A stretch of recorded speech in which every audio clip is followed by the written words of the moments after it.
So यो क्वेसनमा चाहिँ मास भनेको 10 mg मिलिग्राम छ अनि त्यसपछि सो यो क्वेसनमा चाहिँ मास भनेको चाहिँ 10 mg दिएको छ मिलिग्राम दिएको छ अनि एउटा मिलिग्राममा चाहिँ 1000 ग्राम हुन्छ। त्यही भएर चाहिँ डिभाइड बाई 1000 गर्यो अनि 10 इन्टु 10⁻³ भनेको डिभाइड बाई 1000 नै हो क्या -3 भएको।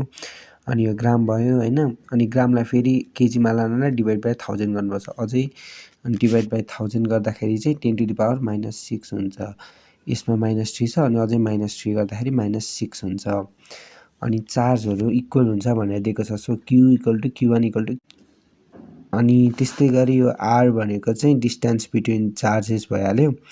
अनि त्यो चाहिँ हाम्रो 20 cm दिएको छ फिगरमा। अनि त्यो सेन्टिमिटरलाई मिटरमा लानलाई डिभाइड बाई 100 गर्नुपर्छ। त्यही भएर 0.2 मिटर आउँछ।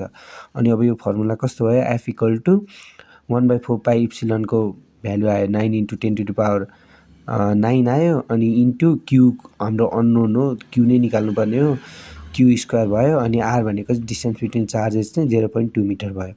अनि वेट अफ अ बल भन्ने चाहिँ W = mg भन्ने थाहा छँदैछ। सो अघि यो मासको भ्यालु यहीँ नै निकालेको थियो अनि त्यो राखेको हो।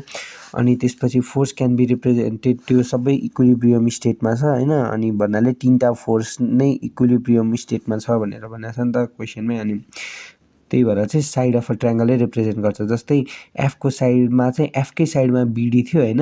अनि एमजी भनेर चाहिँ यस्तो पर्पेन्डिकुलर लागेको फोर्स हो नि त। अनि त्यहाँ पर्पेन्डिकुलर चाहिँ सिडी छ त्यही भएर रिप्रेजेन्ट गर्छ क्या। सो F = बिडी हो यो यसरी हेर्दा त F = बिडी हो। अनि तल डिभाइड बाई एमजी र सिडी हो नि त।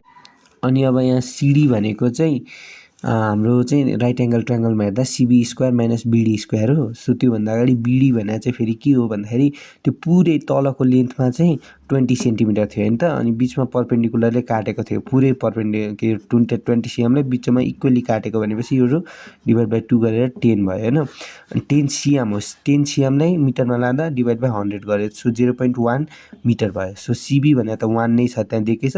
BD भनेर 0.1 निस्क्यो। अनि 1² - 0.1² भयो। अनि यो माथि 0.1/1² - 0.1² भइहाल्यो सिडीको भ्याल्यु।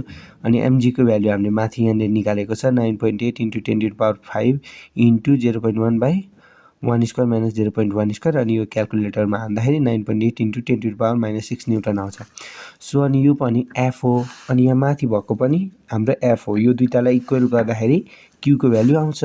सो यसरी इक्वल गरिदिने अनि Q² भयो सबै क्यालकुलेसन गरिदिने अनि यहाँनिर पुगेपछि अन्डर रुट हालिदिने यसलाई यो क्यालकुलेसन गरेर अनि यो स्क्वायर